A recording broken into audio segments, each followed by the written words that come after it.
So if you recall a while back, and I'll just put in the little snippet of when I won these three little models, and there's a few things that I want to change to improve them.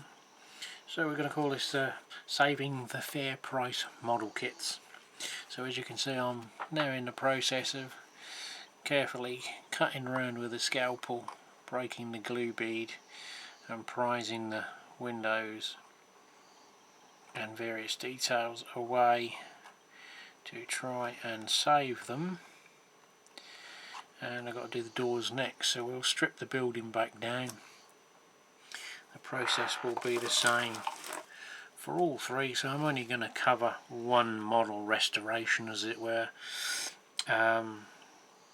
but you may see progress of different models or not, but I'm starting with this one, so I'll come back to you when we're got to the next phase. So phase one complete. We've stripped all the windows and door frames off and the winch house. So the next bit is to try and split the building down, because obviously we need to get access to the front panel to reset the windows in the back where they should have been in the first place. So I usually find with these or plastic kits, when I've had to try and reconstruct them, and you have to deconstruct to start with, is find a weak point. Now here we've got a little bit of glue that's not done its job there, so we can work our way down the outside walls. They're both the same, so again, just a sharp scalpel, just go gently, a little piece at a time, and hopefully we won't end up with too much damage. So there we have it, all in the kit form that you would find it to start with. So we've stripped it back. Luckily, more or less no damage. There's a few sort of bits that aren't ideal, but they're workable. We can work with them, so not too bad. Fortunately, it's that sort of soft rubbery glue that's been used on it. I think if it had been PVA, the success wouldn't have been so good. So now we start the reconstruction. So just a little dry fit, no glue there folks. What I've done is reverse the panels round, so I've got the insides now on the outside, which just cuts down on the amount of work to clean up. It does mean I've just got to clean up the jointing faces to try and get some of the gaps out, but the next phase is, now we've basically got it back to bare bones, is I will put plastic card or something down each side and glue them in place, then strip the model down and make a piece for the front that will cover this edge as well, so you won't see that piece of card here will overlap that way, because it's quite thin, the Slater's type stuff. Then we'll glue it in place and then cut out the window apertures again, and probably do the brickwork dressing, then put the windows back in and the glazing, and then obviously fix it back. And the nice thing about Fairprice models is they do, a lot of their buildings, they do allow an access hole for wiring, so you can pass your cabling up through into each section. So I might just put one or two in. Okay, so next day, glue has set on the end pieces. I did find that the Slater's plastic card is quite brittle, and a few good scores and then a snap didn't come out so well. Luckily that's sort of the back edge, which would be against the back seam wall, so it's not too evident. I didn't really want to go to the trouble of trying to strip all this off and then stick a new piece on. If it had been the front piece, I'd have had to have done it, but when it came to the front panel, I had to be pretty careful. Cutting the top, I had to cut right through the material rather than score it. I would have done anyway because of the angles, but as you can see, I've left an overlap which is quite exposed and very easy to damage, particularly if this is so brittle with material. But the idea behind that is that when the sides fit against the edging, you don't see the joint with a light sanding just to take any undulations out. That should just give a cleaner finish than having to just leave it like that and paint it red. So the next thing to do is to cut out all the apertures for the windows and doors, which is new blade. I'm going for a small point scalpel, so we will have to cut all the way through because I don't want any splits on the material on the face. So that'll be the next section. Okay, so there we go. It took, I don't know, at least a good hour, maybe a little bit more, just to slowly score around and chase out each of these and then just clean up the edge with the back of a blade like a chisel, just to get the ends clean. But it's very, very brittle material. Fortunately, so far I haven't dropped this on the edge and broke it. Tempting fate there. So the glue, I think with pushing it through on the mat, has broke the bond a little bit in some places. Easy enough to rectify. I can use a laser glue with a fine needle point just to inject some in the hollow sections, but I will look at probably a different alternative to this one, but we'll find something anyway. So yeah, next stage is probably I'll paint the inside edges of the windows brick red, and then we'll proceed to do another dry fit, just make sure everything is as it should be, and then we'll glue the windows back in. So we've moved on and the windows are glued in and glazed back in, and the doors as well. Just reused everything, didn't mess around, it all fits and works, so there's no point in messing around trying to tidy it up inside. You're not going to see it, apart from me showing it on camera. And as you can see, we've already got the floor glued back in and one side of the wall, so that then shows the cornering with the front fascia brick panelling covering the edge. So that hides that unless you're looking at that angle, but obviously if you were doing the building that way, then do the overlay what way it needs to suit your building, but generally obviously these would be forward facing. Does need a little bit of trimming. There's a tiny little bit. I'd rather have a little bit than be in a gap. Might be the other way when I glue the other side on, but yeah, that can just be sanded gently back down and then touch over this with the brick red paint again. And I've just sort of gone over it once just to take that shininess off of the plastic with AK's brick red, and then I went over it just randomly in places with a little bit of tan just to give the brick some different variation and shading, and just wipe my finger across it just to blend it in. So the next stage is to get the floors and the other side wall all glued and set in. Then I'll have a look to see if I've got any LED bulbs and what arrangement I'm going to do with regards to feeding any cabling through here. I may leave it for now if I can get the back just to attach without having to glue it in, which was how I was going to do my other one. So I might look and order some small magnets or something just so it clicks in. It might be tight enough to get away with it anyway, which it looks to be. Possibly that might be the case, so it's ease of access, then I can get in the back, wire it up for lighting, or should the need arise. LEDs are pretty reliable, but they do sometimes fail, so might need access in the future, so I'm not too keen on gluing these up with some kind of glue where you're never going to be able to get back into it. So I will cover that in the next snippet. So we leapfrog forward a little bit now. As the glue is setting up on the first warehouse, I've gone well into the second one, stripped all of the paper wrap off, carefully teased away with my little scalpel blade all of the windowsills, windows, and we've managed to get everything off pretty much intact. So we're ready for the second one. I've even got the side pieces already gluing up. This one had a little bit of an issue with the centre support floor not being set in properly.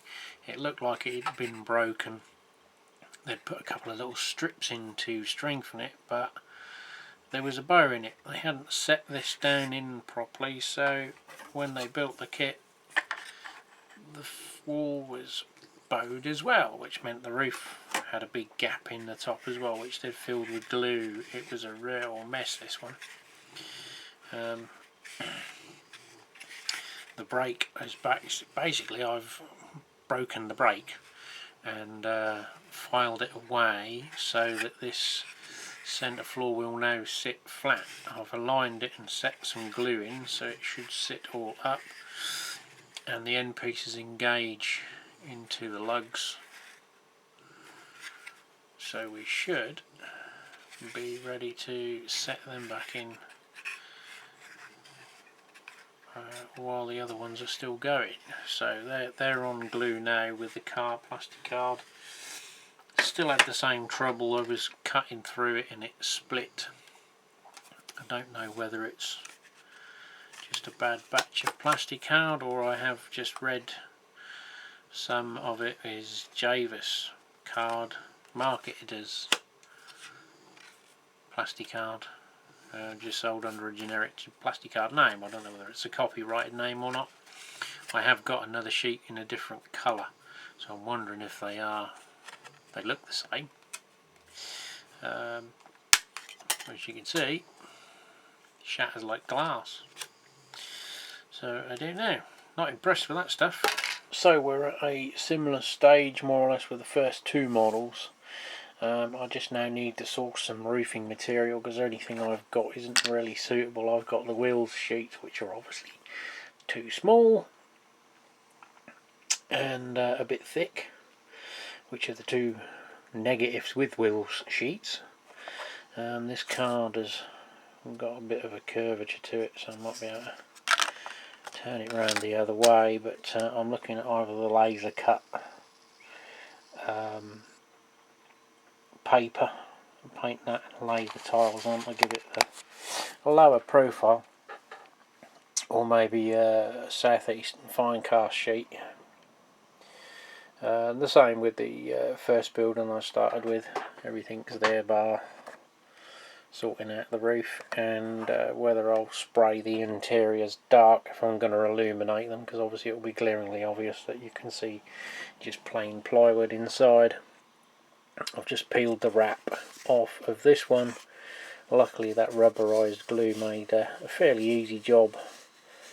The paper's pretty much undamaged there. And we have made a little bit of a boo-boo with this one. I glued both of these end pieces up at separate occasions. When I went to reassemble, I thought something's wrong here, why isn't that going in? It's facing the wrong way. And I'd end up gluing both sides the same, so I had to peel off the plastic card because it was on the wrong end. And I didn't really want to cut into a new sheet just to do this bit, knowing that full well it's going to be butted up against one of these buildings.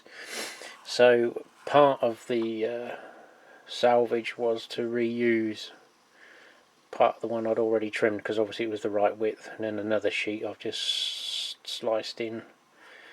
It shows up more on camera than it does in real life, but again, it wasn't an issue because it's going to be butted up against something anyway.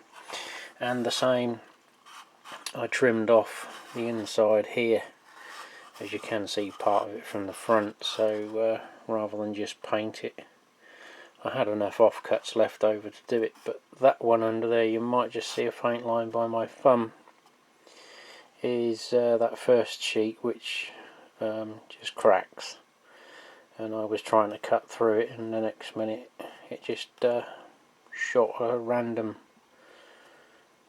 stress fracture through the sheet and ruined it. And I thought, oh, it's going to be underneath, you're not going to see it, you're not going to know about it. Well, you are, because I've told you, but you're never going to see it again. And I wandered off there because there's no support behind this bit here, so there's a little bit of a gap, but you do have the trim to cover that. So once I paint it, I might just give it a little smidge of filler, decorator's cork, and just smooth it off with a wet thumb, and then repaint it in, and we'll be ready for glazing. And then that can either, I'll leave it, spray the backs and trim the windows and surrounds, and that one will be done. So finally we have some more materials arrived. So we've got a Slater's roofing sheet, tile effect. So fortunately, I would have had enough left over, but because the little building there has the roof ridge going the other way, that means I can utilise the edge of this sheet quite usefully. So that gives me minimal wastage, and a little bit down the bottom here I should be able to cut diagonally to give me the two pieces for that little one there. So it's just basically working out the most economic way to get it all cut up and save me the maximum amount of sheet for future models. Well, that's 3 roof panels cut now for each building. Just got to glue that down and obviously cut that notch out. These this board seems a bit short for the actual model, and I used this as a template, so consequently these also work out a little bit short. I don't know whether there's a little detailing part missing to create a gutter on the model, or whether it's just one of those things that the original piece is a little bit short. So my workaround will be to create a little bit of an overhang this end, and then I'll just use some card or something to create a ridge tile to cover the gap, and that should finish that one off. Can you see the join? We catch the light just right.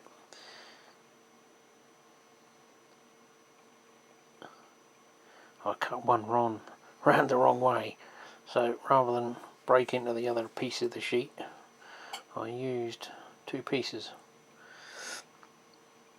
I think it's come out quite well. Time it's painted, I think that will be fairly invisible.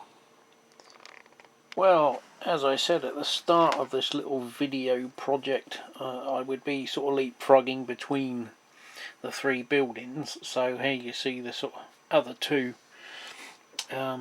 one with the roof glued in place, and the other is literally hanging for dear life. So we've cut the sheets, as you've seen, and glued them onto the card. I've left them overnight to set up, and this one I've still left so I can detach the front completely for illuminating it or painting the interior if I do. The card angle that they cut that piece doesn't quite sort of work as it should. It's a little bit down to get it to flush fit under that top piece there, but it's good enough. What I shall do is put a fascia, cut some card or plastic card and make a fascia and a ridge tile effect to cover up the gap. Yeah, so it's just a little rig up just to test them with a little spring disconnect. So it's nice and easy, quick, simple. So we just got them literally shoved in just to try the light levels. They will need better positioning, but we've painted the interiors black on them now. If I just get one to show you. So here's our sort of original project building.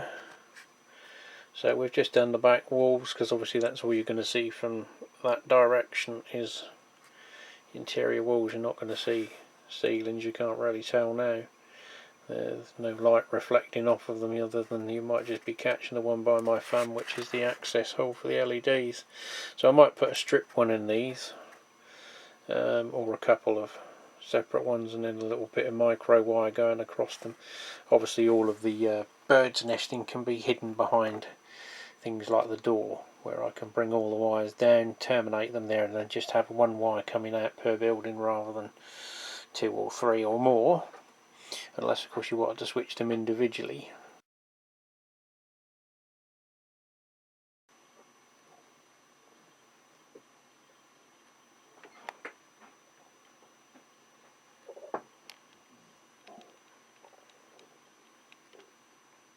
Well, I'm going to call it done for now as far as I'm going to do. Obviously there's weathering and mortar washes and all sorts that we could continue doing to them, but I don't want to go over the top. They are a back scene after all, and I will leave that finer points once I know the setting they're going to be in.